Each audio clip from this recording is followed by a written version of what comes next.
Beberapa waktu lalu BMKG kan mengumumkan bahwa wilayah Indonesia ini Mhm. sampai Oktober akan menghadapi cuaca yang sangat panas. Panas. Nah, panas ini melebihi dari panas biasanya. Nah, itu kenapa tuh, Pak? Nah, oke. Ilmu atmosfer, ilmu kita itu yang namanya ilmu empirical science, ilmu empirik. Pernah nonton CSI, Oh ya. Crime Science Investigation. Jadi apa namanya forensik lah. Jadi begitu kalau ada orang meninggal, timnya datang dicari bukti-bukti, kemudian dari bukti diproses. Terkadang mereka bikin model, misalkan ada orang luka, lukanya kenapa ini? Mereka bikin orang-orangan dipukul, senjata yang membunuh ini apa? Begitu mereka ketemu dikumpulkan evidence itu, mereka bisa merekonstruksi kembali, oh si A itu meninggal karena ini. Dan itu digunakan sebagai senjata lah ya untuk di pengadilan, sehingga setiap orang akan mendapatkan keadilan. Betul. Istilahnya and justice for all, kata Metallica. Oh, keren. Nah, sama ilmu kita juga begitu. Jadi selama ini sekarang ini para ilmuwan kita itu sedang mencari bukti, evidence. Ada yang ngambil bukti dari pengukuran, ada yang dari satelit. Nah, semua bukti-bukti itu nanti kita gunakan untuk merekonstruksi sebenarnya Indonesia itu panas itu kenapa. Iya. Nah, untuk mendapatkan penjelasan itu nggak bisa orang Jawa bilang sak dek sak nyet. Apa tuh, Pak? Nah, sekarang meneliti, Oh. besok jadi. Heeh. Karena fenomena itu yaitu menurut analisis Fourier itu fenomena yang ada di Indonesia itu merupakan superposisi dari fenomena banyak hal.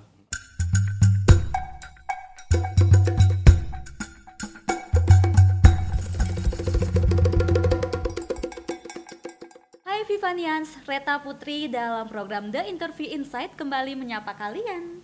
Dan kali ini tema kita adalah fenomena memanasnya suhu di sebagian besar wilayah Indonesia. Pastinya saya sudah bersama narasumber pilihan, yakni Kepala Pusat Riset Iklim dan Atmosfer, berada di bawah Organisasi Riset Kebumian dan Maritim, Badan Riset dan Inovasi Nasional atau BRIN. Kita sambut Dr. Albertus Sulaiman. Selamat siang. Siang, wah hari ini saya sudah bersama dengan Pak Sule ya. Kita bakal ngobrolin soal seputar iklim, cuaca ya, apalagi yang sekarang ini panas banget suhu di Indonesia ini ya Pak ya. Tapi sebelumnya saya mau ini Pak Sule untuk memperkenalkan diri dulu nih ya ke teman-teman semuanya, ke Vivanias, termasuk juga latar belakang pendidikannya, kemudian riset yang pernah dikembangkan gitu Pak. Kalau saya lahir di Purworejo, sebuah kota kecil di Jawa Tengah, tapi meskipun kecil tempat lahirnya para jenderal. Waduh. Jenderal Ahmad Yani, Urip Sumoharjo, banyak dari Purworejo lah. Nah, sebetulnya waktu kecil itu saya cita-citanya jadi pelukis waktu SD. Pelukis, kemudian jadi kepala riset. Nah, terus SMP saya mendengarkan itu lagunya di Purple, Highway Star. Wah, saya berubah lagi. Saya ingin jadi gitaris. Pokoknya saya harus bisa gitar kayak Richie Blackmore. Pokoknya saya pada saat itu yang paling saya benci itu cuma satu, pelajaran matematika, pokoknya benci banget. Nah, begitu masuk SMA, mulailah saya tertarik dengan matematika, karena saya membaca buku bapak saya tentang fisika, kok semuanya rumus, wah berarti kalau belajar fisika harus ngerti matematika. Nah, mulai saya belajar. Akhirnya masuklah jurusan geofisika. Ya karena mungkin diterimanya di situ. Setelah masuk geofisika, S2-nya karena tertariknya saya pada fisika, terutama General Theory of Relativity, akhirnya masuk ke S2 fisika, S3 fisika. Fisika semua jadi. Dan ketemu dengan Pak Kepala BRIN, itu jadi promotor saya. Jadi itu yang membuat saya lebih tahu lah gimana saya merumuskan hukum alam gitu. Nah, riset saya sekarang ini ya masih nggak jauh dari fisika. Jadi bagaimana fenomena atmosfer dan iklim itu, kalau untuk saya sendiri saya pelajari dengan menggunakan model matematik lah, ada rumus-rumusnya gitu. Tidak melulu dengan observasi gitu. Jadi masih fisika. Nyambung ya berarti matematika dan fisika itu ya? Nyambung. Saling berkontribusi. Nah, salah satu yang kita beruntung di atmosfer bumi, di negara kita menyebutnya benua maritim Indonesia. Itu kita mendapatkan penyinaran matahari yang sangat banyak, sehingga dia berperan sebagai sumber atau gaya eksternal. Jadi secara matematik kita akan berurusan dengan persamaan diferensial yang dengan gaya eksternal ada sumbernya. Itu masalahnya menjadi lebih susah diselesaikan. Artinya kita punya banyak problem dan punya banyak banyak hal untuk melakukan penelitian. Jadi bahan penelitian itu nggak bakalan habis lah untuk di negeri untuk atmosfer kita ini. Tapi justru itu yang bikin Pak Sule semakin semangat ya, penasaran ya. Semakin susah. Karena saya melihat rumus matematika itu bukan sesuatu yang bukan berdasarkan logika, tapi sebenarnya itu sesuatu yang indah seni kan, order integral, lambang-lambangnya itu kalau dilihat kayak lukisan. Karena dulu saya kecilnya senang melukis, jadi saya melihat matematika itu seperti lukisan, makanya saya senang. Semakin rumit, semakin simbolnya banyak, aneh-aneh, semakin menyenangkan. Melihatnya seperti seni matematika ya. Kalau saya beda Pak, saya udah nggak bisa deh. Rating kayak semuanya Pak. Saya nggak sanggup Pak. Karena yang bikin pusing itu karena kita mencari jawaban. Ini kenapa? Tapi sebenarnya nggak usah. Matematika nggak perlu harus ada jawabannya. Oke. Nah, kalau tadi udah menyinggung soal iklim cuaca. Nah, sebenarnya bedanya iklim sama cuaca itu apa sih Pak? Ilustrasinya begini, simpel itu. Misalkan ada seorang laki-laki atau ibu atau siapa berjalan di pantai, terus dia bawa anjing. Nah, kalau kita ngelihat jalannya orang itu kan kita tahu, si orang itu pasti jalannya ke sana. Oh, di sana ada karang, dia pasti akan belok. Nah, gerakan orang itulah yang namanya iklim. Iklim itu polanya ketahuan. Iya. Pola-polanya ketahuan. Kita bisa prediksi, nanti suatu saat dia akan lewat ini, mau jalan ke sana. Tapi kalau anjing itu dia akan muter-muter kan, sana kemari, balik lagi. Nggak tahu, tapi dia akan tidak sembarangan, dia akan berjalan mengikuti tuannya. Nah, gerakan anjing itulah cuaca. Jadi kita nggak akan bisa memprediksi cuaca jangka panjang. Gimana kita tahu anjing mau kemana? Tapi pasti dia nggak akan jauh beda dari situ. Jadi cuaca adalah yaitu. Ilustrasi tadi si anjing itu ya. Anjing. Jadi dia nggak, perilakunya susah diketahui, tapi sebenarnya ya nggak akan jauh-jauh dari situ. Dari gerakan si anjing tuannya itu. Tuan kan anjing nggak bakalan lari terus menghilang, tapi muter-muter aja sekitar situ. Oke, nah kalau iklim sendiri itu berarti masih bisa kita prediksi? Ya, bisa kita lihat polanya. Prediksinya tepat nggak bisa. Tetap nggak bisa. Dulu orang yakin ya bahwa segala sesuatu bisa diprediksi. Dan sekarang metodenya itu masih dipakai. Itu namanya analisis Fourier. Nah, Fourier itu seorang ahli matematika yang menemukan metode itu kira-kira ya berpuluh-puluh tahun sebelum kakeknya Westerling lahir. Nah, jadi kalau kita ingat Westerling, ingat Fourier ini. Nah, dia lahir berpuluh-puluh tahun sebelum kakeknya lahir kan. Nah, analisis Fourier itu bilang begini, pokoknya sembarang fenomena atau kita menyebutnya sinyal ya. Kalau kita ngerekam temperatur di sini, katakanlah selama 1 hari, dia nggak diam aja, dia akan naik. Berfluktuasi, ini namanya sinyal. Jadi sembarang sinyal itu merupakan superposisi atau gabungan dari banyak sinyal-sinyal yang periodik, yang suatu saat akan kembali ke tempat semula. Nah, itu Fourier bilang begitu. Nah, sekarang ini meteorologi, orang-orang climate dan meteorologi masih menggunakan teorema itu. Jadi kalau saya punya sinyal apapun, saya bisa lakukan transformasi Fourier, kita bisa peroleh kira-kira daerah-daerah mana yang dominan perilakunya. Periodik artinya bisa kita prediksi. Tapi apakah itu berlaku seperti itu? Nah, seorang meteorologi juga itu namanya Edward Lorenz menemukan enggak seperti itu. Banyak alam memang bentuk perilakunya memang udah nggak bisa diprediksi. Gitu. Jadi artinya ilmu sekarang berkembang lebih cepat dan fenomena yang kalau kita lihat itu bentuknya acak, itu memang aslinya begitu. Itu dari mana? Nah, ini abstrak. Lorenz mengatakan itu karena fenomena yang non linear, orang bilang gitu. Non-linear seperti apa sih ya susah dibayangkan. Itu terjadi di alam. Yang kayak nggak ada di logika juga kan ya Pak ya? Pokoknya ya itu istilahnya banyak aneh tapi memang terjadi. Nah kalau di Indonesia ini kan kita ada 2 cuaca ya Pak ya, ada hujan dan juga kemarau. Apa yang menyebabkan iklim itu bisa berbeda? Nah itu karena kita beruntung, ini kenyataan bahwa bumi itu bulat. Nah, kalau kita menganggap bumi itu datar, nggak bakalan ada musim kemarau musim dingin, musim kemarau musim hujan, karena itu bumi bulat berputar mengelilingi matahari, dan matahari itu waktu mengelilingi bumi itu tidak tetap kan, bentuknya itu terkadang seolah-olah mataharinya ada di belahan bumi utara dan seolah-olah mataharinya berada di belahan bumi selatan. Nah, perbedaan pemanasan itu yang menghasilkan perubahan iklim tadi. Terkadang panas berarti karena perbedaan panas itu menyebabkan perubahan massa udara. Massa udara itu, pergerakan massa udara itu namanya angin, dan itu yang menyebabkan perubahan iklim. Lantas kenapa ada negara yang bisa 4 musim? Ya karena ya itu apa namanya, pada saat dia mataharinya lama di belahan bumi sebelumnya, dia kan tidak mendapat penyerahan matahari. Jadi dia mengalami musim dingin, terjadi beku, ada es. Iya. Nah kalau Indonesia hampir setiap tahun kita menerima penyinaran matahari yang relatif sama. Jadi nggak akan terbentuk es kan. Jadi kita nggak akan mengalami musim musim salju kecuali hujan es. Hujan es pernah ya beberapa kota. Kalau hujan es sendiri itu karena apa ya Pak? Karena kan itu awal-awal sempat bikin heboh juga ya, tiba-tiba Indonesia bisa hujan es tuh. Oh nggak apa, biasa itu nggak apa-apa. Memang awan itu kalau di atas itu dingin banget. Kalau kita naik pesawat kan, begitu 10.000 kilo kan suhunya minus 40 derajat. Berarti kan bisa terbentuk es. Itu jadi apa namanya, es-es yang ada di atmosfer itu jatuh cepat, belum sempat dia hilang. Masih apa namanya, belum sempat dia cair lah, akhirnya jatuh. Oke. Lalu kenapa saat musim kemarau nih Pak? Tapi ada beberapa wilayah yang dia malah turun hujan, tapi beberapa wilayah memang dia udah musim kemarau gitu. Nah itu yang tadi apa namanya. Jadi fenomena atmosfer di Indonesia itu justru apa namanya, unik. Jadi karena kita punya laut, kita punya apa namanya, daratan, punya gunung.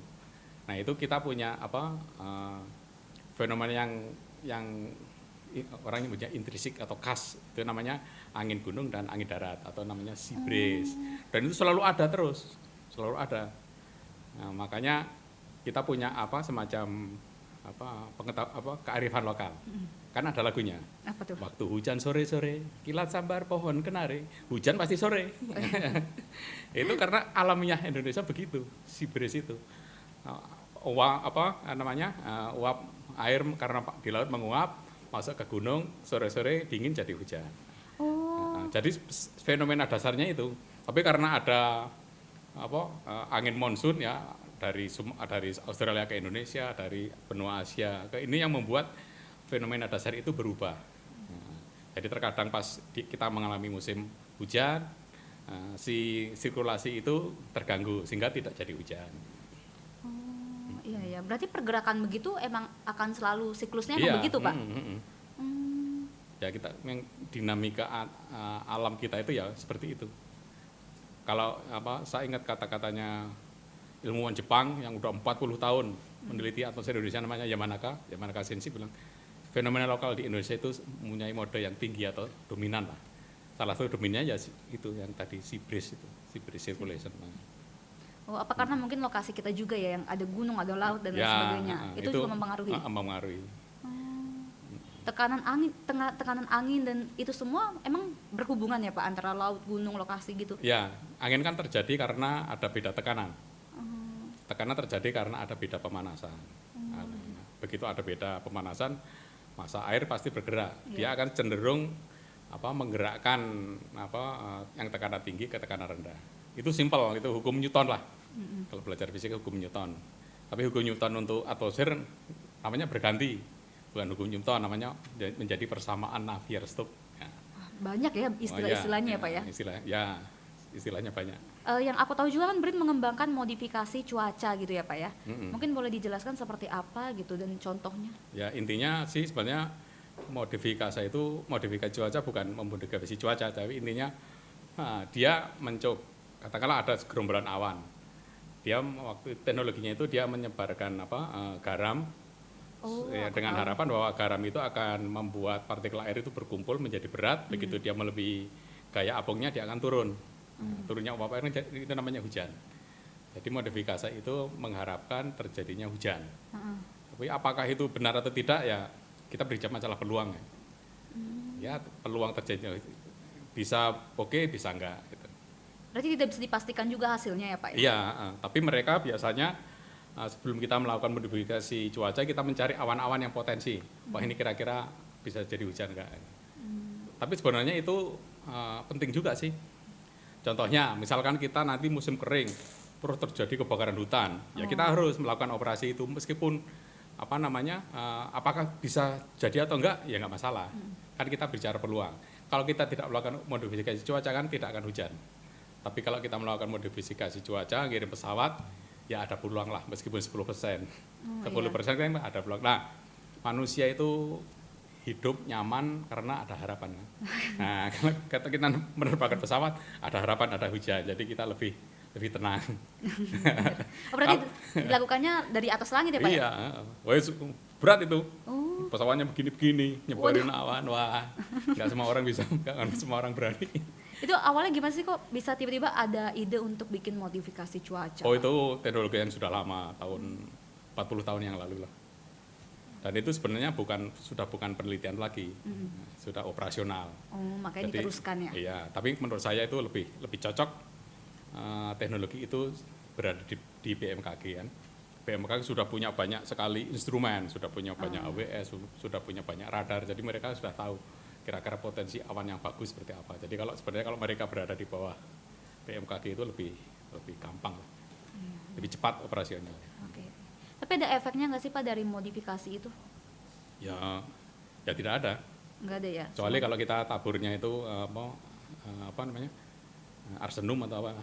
Arsenum apa? Arsenik. Berarti tidak membahayakan lah ya itu ya semuanya. Kan itu hanya garam. Garam tidak berbahaya. Gak usah khawatir hujannya dijilat nggak bakalan asin kan. Lucu ya, unik ya. Bisa kayak gitu ya. Nah ini kemarin tuh beberapa waktu lalu BMKG kan mengumumkan bahwa wilayah Indonesia ini sampai Oktober akan menghadapi cuaca yang sangat panas. Nah panas ini melebihi dari panas biasanya. Nah itu kenapa tuh Pak? Nah oke.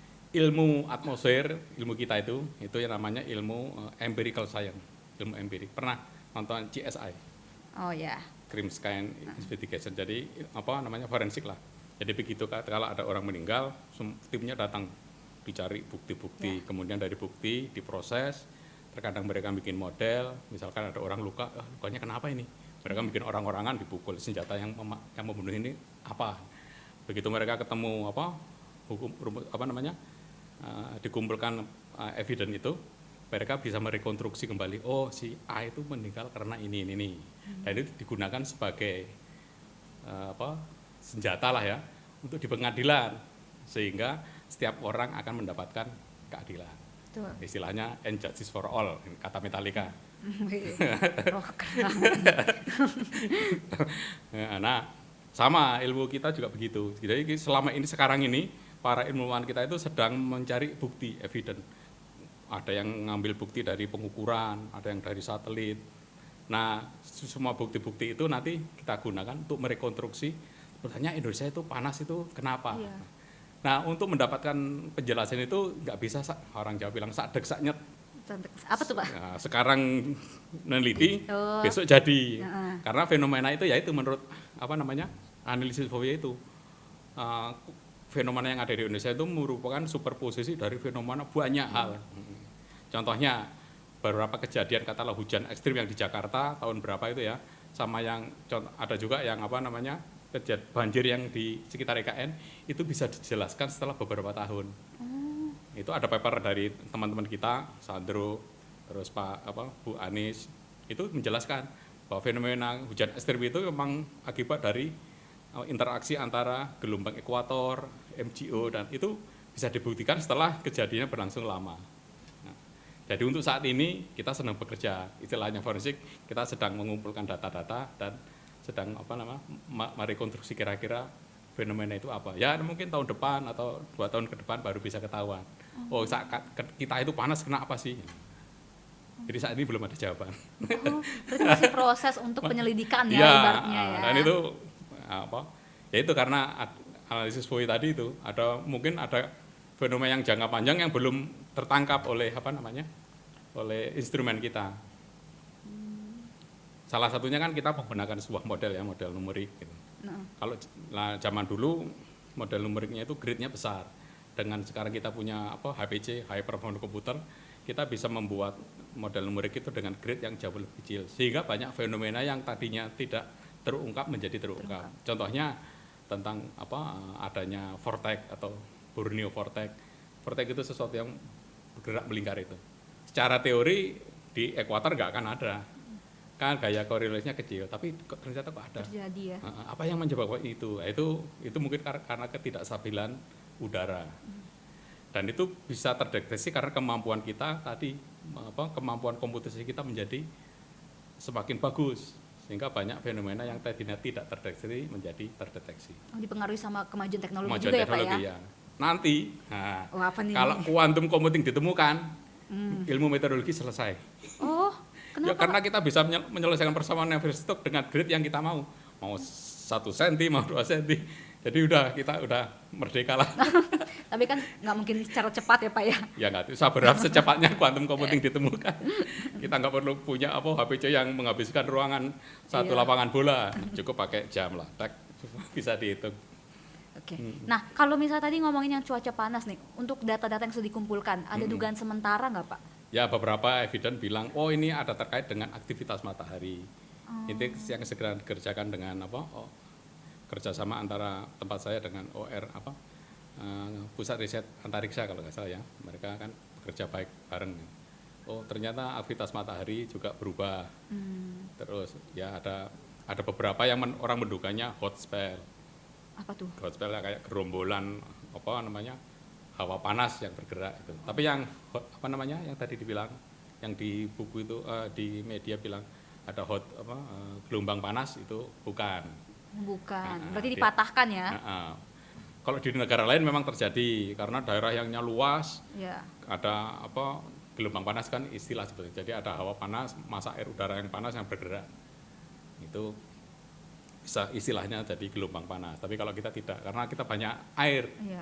Begitu udara panas masuk, ada penguapan menjadi dingin. Ya, kayak kita lah kipas angin yang ada airnya itu. Kita beruntung sebetulnya karena banyak air. Iya benar. Tapi memang beberapa saat ini aku juga ngerasa sih hawanya tuh misalnya hujan, tapi hawanya panas ya Pak ya?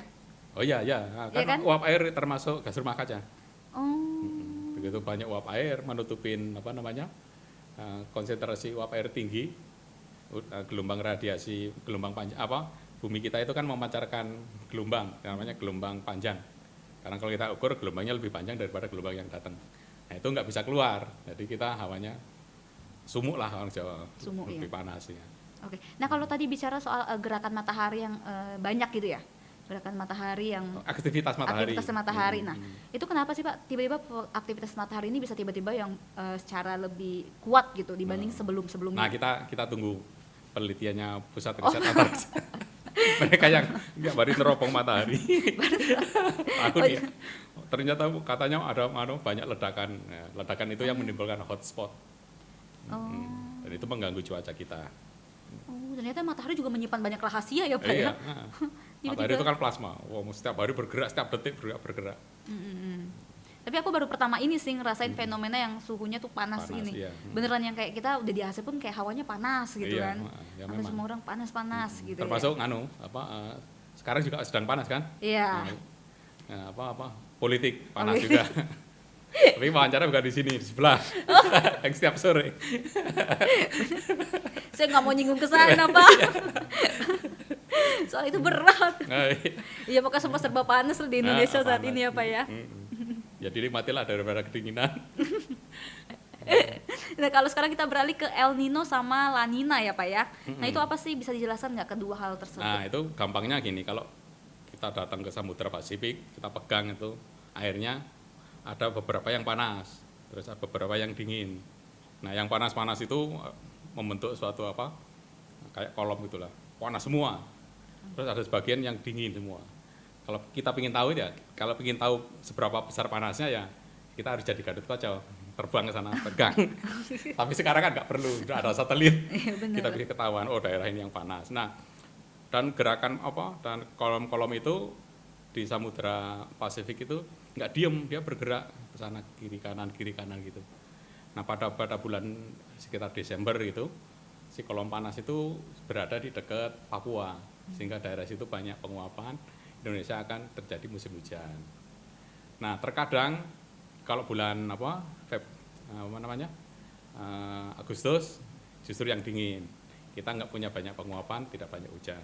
Nah terkadang si jadwalnya nggak sama, yang harusnya datang dia nggak datang. Nah, pada saat kita mengalami kemarau yang panjang, yang harusnya yang kolom hangatnya udah datang, dia nggak datang atau malah pergi duluan. Nah, itu yang dinamakan El Nino. Ya kebalikannya La Nina. Oh. Kata El Nino dan La Nina itu orang Peru. Ya, Iya, kenapa istilahnya bisa? ya. Karena pada saat terjadi El Nino tadi itu di wilayah Peru itu banyak ikannya. Jadi mereka bersyukurlah. Wah,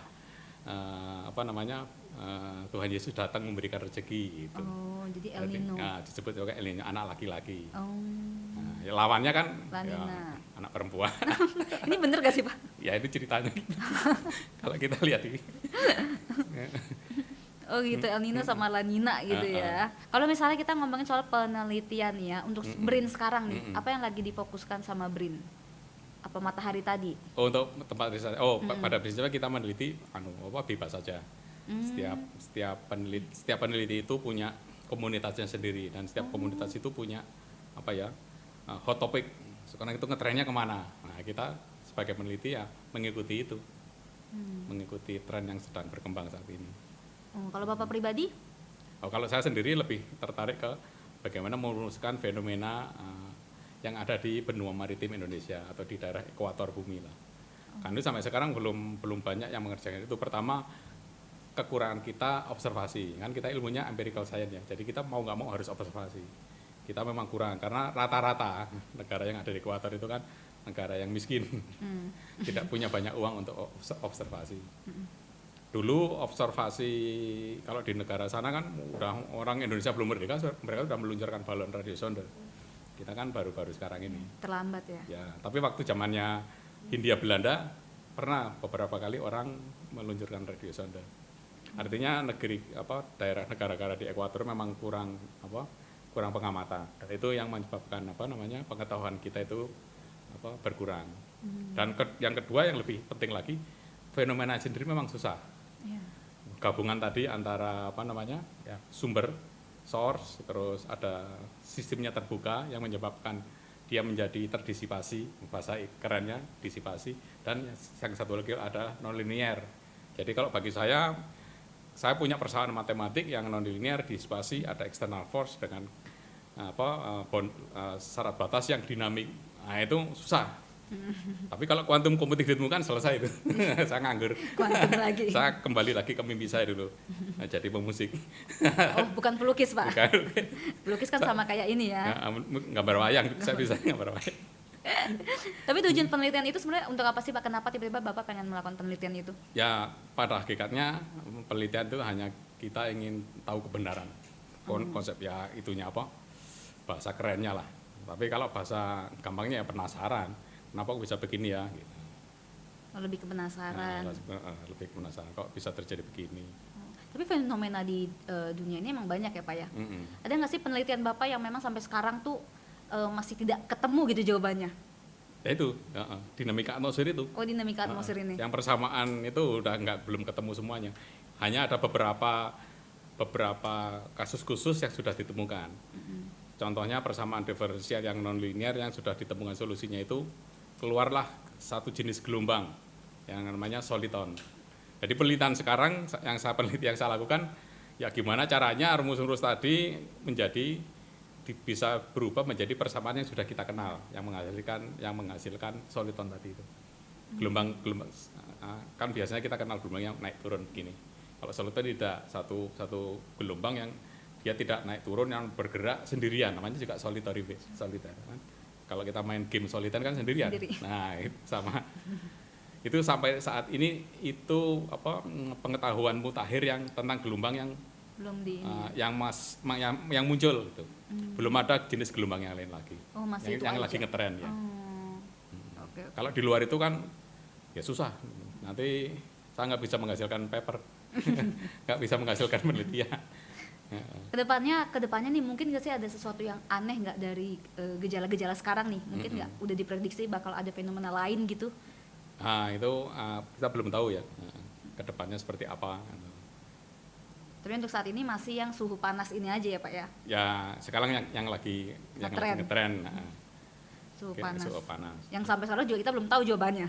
Ya nanti tunggu saja tahun depan. Nanti salah satu dari peneliti BRIN pasti akan ada papernya lah ketahuan. Oh ini karena ini.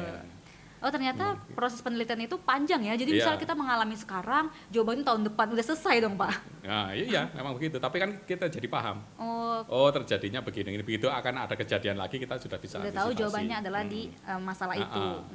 Kan mereka alam itu baik juga, nggak sejahat yang kita kira. Iya. Alam itu memberikan sinyal. Nah, Benar. kalau kita sudah paham fenomenanya, begitu ada sinyal itu muncul, oh nanti pasti dia akan terjadi. Kita sudah bisa persiapan. Oke. Dan soalnya ilmuwan harus selalu berpikir kan, makanya selalu dikatakan itulah tanda-tanda bagi orang yang suka berpikir ya. Kita harus mikir terus. Kalau kita nggak mikir ya Bukan hidup peneliti. tidak nyaman. Justru peneliti itu tujuannya untuk berpikir ya Pak Iya, ya. setiap hari harus mikir kenapa kok bisa begini, kejadiannya seperti apa. Gitu. Oke, berarti Bapak kalau misalnya ada masalah-masalah cuaca atau misalnya iklim, atmosfer dan segalanya, itu bisa langsung paham gitu Pak? Oh ya belum tentu. Belum tentu Oh. harus ada penelitiannya juga. Kita nggak bisa beropini ya. Oh ini karena begini-gini, semuanya kita. Ya, kita harus berdasarkan data-data. Ya, itu yang tadi empirical science itu. Kita harus punya data empirik untuk bisa menjelaskan itu.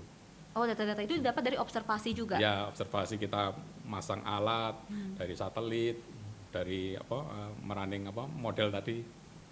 Itu semua dikumpulkan menjadi sebuah cerita. Oh alam itu begini. Gitu. Rumit ya Pak ya? Ya enggak juga sih. Menyenangkan. Beneran ini kayak ilmu matematika ya Pak ya? Ya sama dengan kita memasak lah, masakan ini eksperimen tambah ini. Saya seneng nonton yang masak-masak yang chip itu kan, Gordon Ramsay kan dia masak begitu di alam dia langsung saya mau masak ini kan, sama lah dengan ilmuwan juga begitu. Iya bener, walaupun alam juga nggak terbaca tapi tetap bikin ada polanya. Ada ya. polanya. Alam itu sebenarnya memberikan cerita ke kita itu. Nah, cuma bagaimana kita bisa memahami itu ya tergantung dari kemampuan kita merendahkan diri kepada alam. Contohnya seperti apa sih Pak? Kok bisa menangkap ada tanda-tanda kayak permasalahan dan lain sebagainya gitu? Itu kebiasaan ya. Dulu saya pernah kan, saya tahun berapa ya saya belajar tentang pantai. Begitu saya survei, begitu saya berada di pantai saya sudah tahu melihat perilaku ada pantai yang abrasi itu di otak saya tiba-tiba kebayang seolah-olah saya ngelihat film. Waduh. Wah ada gelombang yang sini pasti abrasinya akan ke sini itu muncul sendiri. Itu intuisi dari seorang ilmuwan. Tapi berhubung sekarang saya udah jarang ke pantai, udah hilang. Bisa hilang itu. Jadi seorang peneliti memang harus Punya insting gitu ya? bertahun-tahun menggeluti itu. Itu nanti akan punya intuisi sendiri. Dan itu yang membedakan. Nah, itu adalah keunggulan yang tidak dipunyai oleh beberapa. Maksudnya meskipun kita itu di Indonesia gitu ya, katakanlah negara yang publikasinya tidak banyak, tapi kita punya keunggulan. Si peneliti itu bisa punya intuisi yang tidak dipunyai oleh peneliti di tempat lain. Karena mereka setiap hari ketemu itu di situ.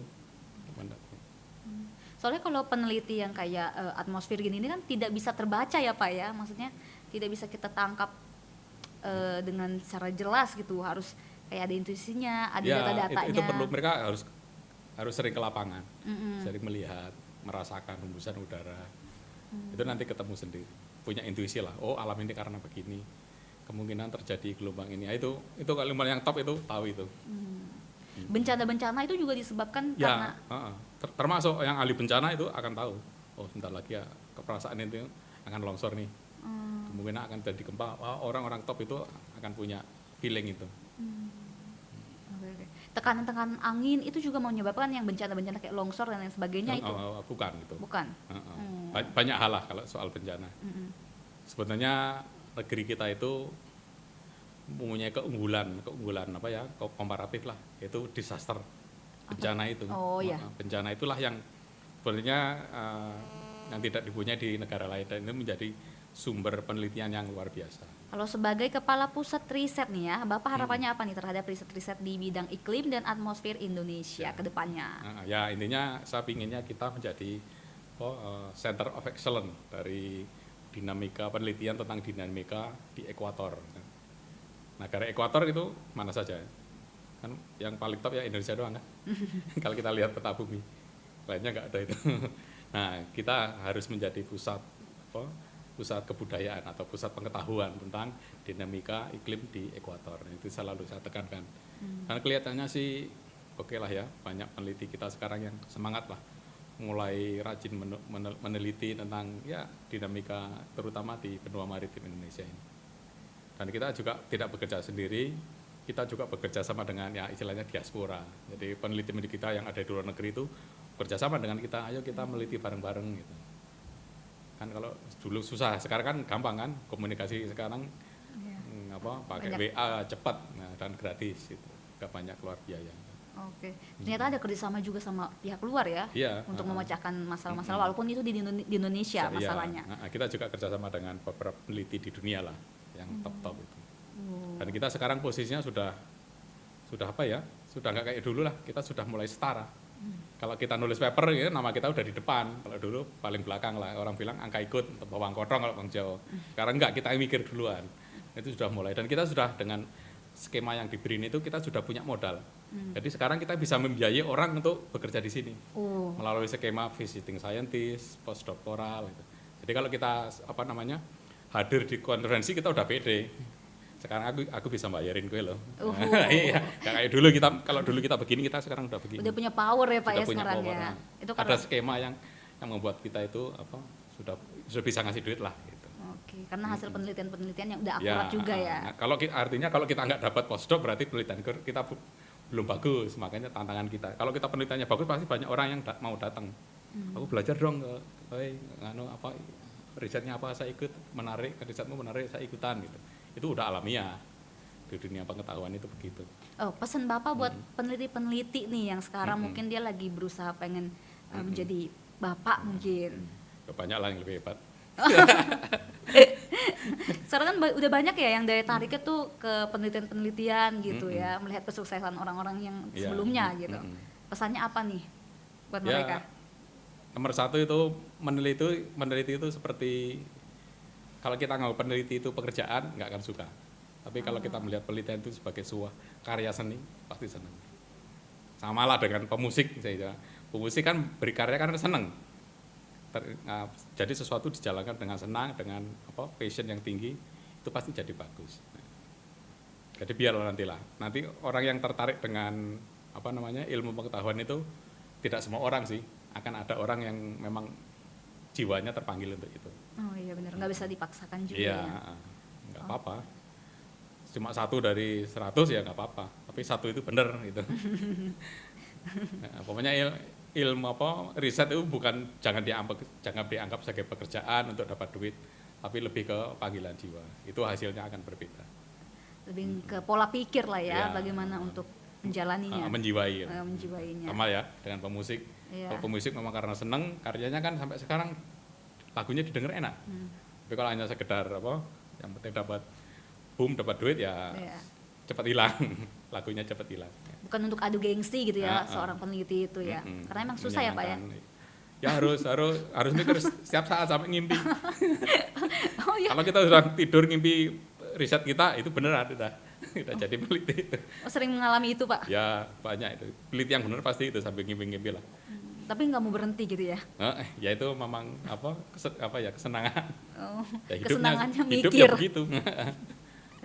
Oke, kita berharap semakin banyak penelitian nih dari Bapak nih yang bikin ada jawaban ya. Jadi kita yang penasaran dengan apa sih yang terjadi iklim di Indonesia, cuaca di Indonesia, kita bisa tahu gitu ya Pak ya. Semoga yang soal panas ini juga bisa segera terjawab ya dari BRIN ya. Dalam waktu dekat lah mudah-mudahan. Amin. Kita tunggu lagi, kita undang lagi deh Bapak ini. Nanti undang penelitiannya. Biar jawabannya lebih bagus lah. Bapak juga bagus Pak. Oke. Saya akan mendorong aja. Terima kasih Pak Sule udah menemani kita hari ini, memberikan wawasan-wawasan yang baru ya. Terima kasih juga buat teman-teman Vipanians yang udah nemenin kita. Sampai jumpa di The Interview Insight selanjutnya. Dadah.